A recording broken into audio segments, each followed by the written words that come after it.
Le vent peut sembler être un pouvoir assez simple.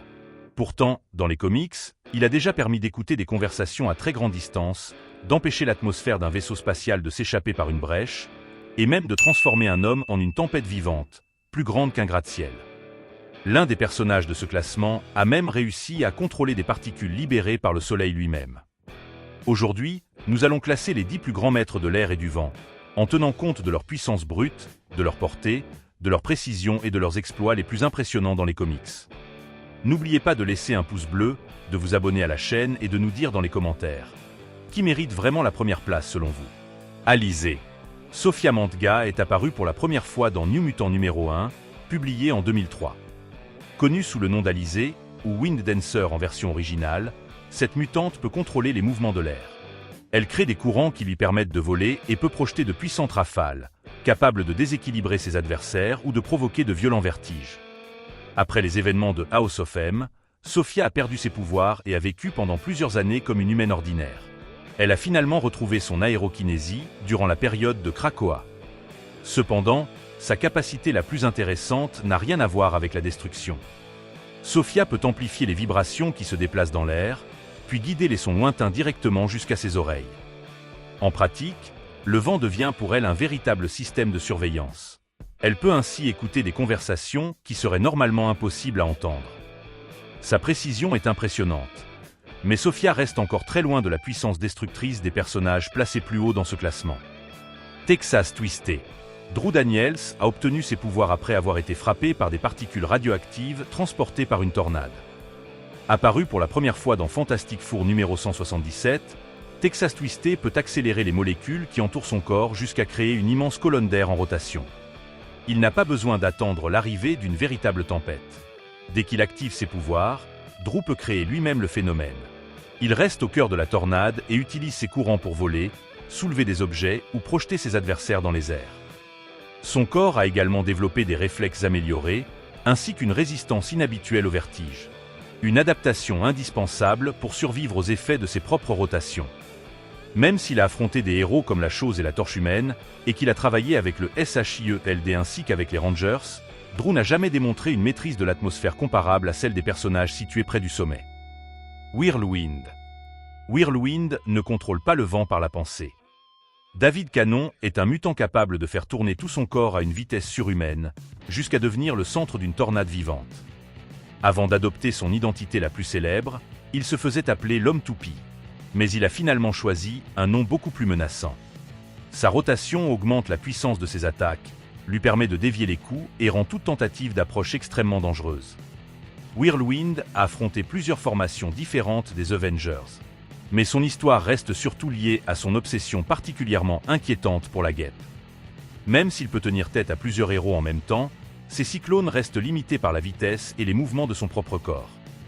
Cyclone. Maxine Hinkel est apparue pour la première fois dans Justice Society of America numéro 1, publié en 2007. Sous le nom de Cyclone, elle peut contrôler le vent par la pensée, créer de puissants tourbillons et utiliser les courants d'air pour voler ou soulever d'autres personnes. Maxine est la petite fille de Ma Hinkel, la première héroïne de DC à avoir porté le nom de Red Tornado, alors que Ma ne possédait aucun véritable super-pouvoir. L'origine des capacités de Maxine est également liée à l'androïde Red Tornado.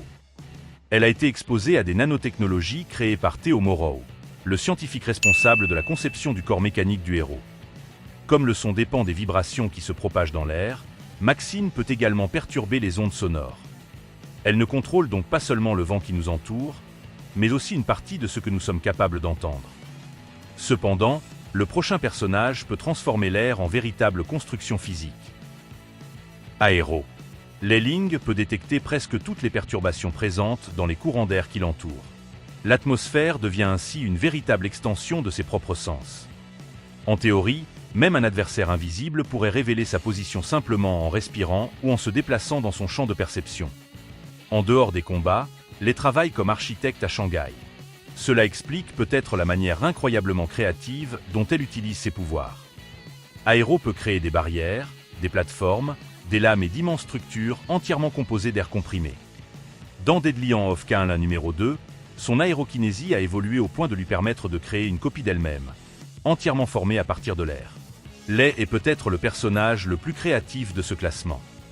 Mais la polyvalence ne signifie pas toujours que l'on possède la plus grande puissance brute. Crystal. Crystal, membre de la famille royale des Inhumains, peut contrôler les 4 éléments classiques. Grâce à son aérokinésie, elle peut produire des vents aussi puissants que ceux d'une tornade, voler dans les airs et manipuler les molécules d'oxygène dans une zone pouvant atteindre près de 50 km. Elle a également été la première inhumaine à rejoindre les 4 Fantastiques, remplaçant temporairement la femme invisible. Son exploit le plus impressionnant n'a pourtant pas été la création d'une tempête. Crystal a réussi à empêcher l'atmosphère d'un vaisseau spatial de s'échapper par une ouverture dans sa coque. Elle a comprimé les molécules d'air avec une telle précision qu'elles ont formé une barrière sélective. Elle a également créé des protections similaires pour survivre sous l'eau, et même à l'intérieur de laves en fusion.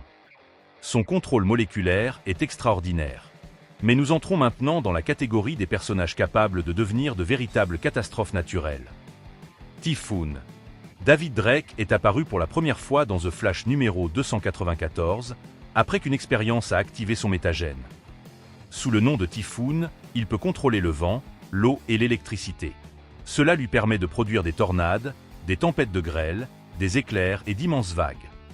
Contrairement à la plupart des personnages précédents, David ne reste pas simplement à côté du phénomène. Son corps peut devenir une partie de la tempête elle-même.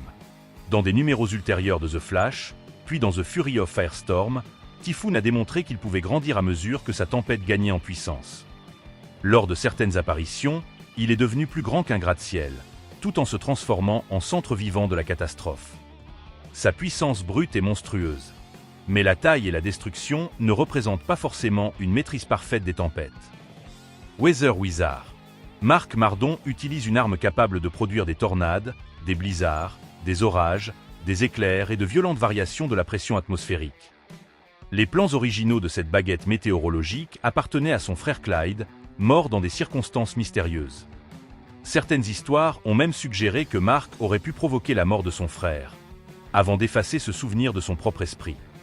Le plus grand avantage de Weather Wizard ne vient pas seulement de la taille des tempêtes qu'il peut créer. Il vient de sa précision. Marc peut concentrer un phénomène météorologique extrêmement dangereux dans une zone bien précise, sans forcément détruire tout ce qui se trouve autour. Son fils, Josh Jackham, est né avec un pouvoir naturel lui permettant de contrôler la météo. Cela a renforcé la théorie selon laquelle la baguette ne ferait que canaliser une capacité déjà présente dans les gènes de la famille. Marc pourrait dévaster une ville entière en combinant ouragans, grêle et éclairs. Cependant, selon les différentes périodes des comics, il dépend plus ou moins de sa baguette météorologique. Et contrôler la météo ne signifie pas forcément posséder une connexion directe avec l'air lui-même. C'est cette différence qui empêche Weather Wizard d'atteindre les 2 premières places. Red Tornado. Red Tornado peut donner l'impression de n'être qu'un androïde équipé d'une technologie capable de générer des vents extrêmement puissants. Mais sa véritable origine est beaucoup plus étrange. Son corps mécanique abrite Ultoon, une puissante entité élémentaire autrefois connue sous les noms de Tornado Tyran et Tornado Champion. Ses capacités ne dépendent donc pas uniquement des machines qui composent son corps. Red Tornado peut libérer différents courants d'air depuis ses bras, ses jambes et l'ensemble de son corps. Il peut ainsi voler, attaquer et créer des barrières défensives en même temps. Ces cyclones ont déplacé d'immenses structures, dévié des projectiles et dispersé des attaques qui auraient pu mettre en danger d'autres membres de la Ligue des Justiciers. Comme il n'a pas besoin de respirer et ne s'épuise pas comme un être humain, il peut maintenir ses vents pendant des combats extrêmement longs. Même après avoir été détruit et reconstruit à plusieurs reprises, Red Tornado a continué à chercher ce que signifie réellement être humain. Il est probablement le plus grand personnage de cette liste lorsqu'il s'agit de contrôler exclusivement le vent. Mais la première place revient à quelqu'un qui ne se contente pas de commander les courants d'air. Elle contrôle tout le système atmosphérique responsable de leur création. Tornade.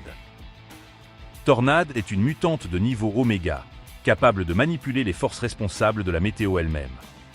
Ororo peut contrôler la pression atmosphérique, l'humidité, la température, l'électricité et les courants d'air. Elle peut produire aussi bien une légère brise qu'un ouragan dévastateur. Son état émotionnel peut également influencer son environnement, au point que la météo réagit parfois lorsqu'elle perd le contrôle de ses émotions. L'un de ses exploits les plus extraordinaires s'est produit dans Uncanny X-Men numéro 99.